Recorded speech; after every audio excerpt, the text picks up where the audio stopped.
Minsan, losing that someone is your biggest win in life. Naranasan mo na bang bitawan yung taong iyong pinangakawuan na hindi mo kailanman iiwan? Heto na. Ang Laika Barista moments natin na pinamagatang, mahal kita, pero ayoko na.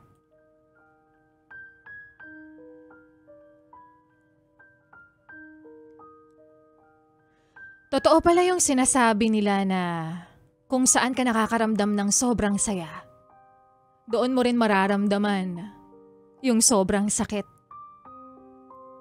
Kaya wag mo na akong hintayin dahil hindi na ako babalik. Ituloy mo na ang pagkain dahil hindi na ako darating para sabayan ka. Higpitan mo na ang yakap sa unan dahil hindi na ako darating para tabihan ka. Magkumot ka na rin ng makapal dahil hindi na ako yayakap sa'yo kapag nilalamig ka. Matulog ka ng mahimbing. At wag na akong isipin dahil hindi na ikaw ang iniisip ko pagkagising.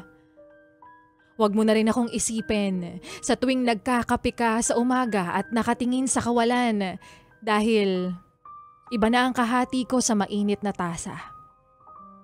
Wag mo na akong hintayin dahil hindi na ako kakatok at pupunta sa bahay niyo para ikaw ay bisitahin. Wag mo na akong alalahanin dahil hindi na lalabas ang pangalan ko sa screen ng iyong cellphone para kumustahin ang araw mo. Dahil dumating na siguro yung araw na napagod na ako, kaya ngayon humihingi ako ng tawad sa'yo. Kasi hindi ko na maipapangako na hindi kita iiwan. Hindi naman ako napagod sa pagmamahal mo. Napagod ako dun sa mga ipinaparamdam mo.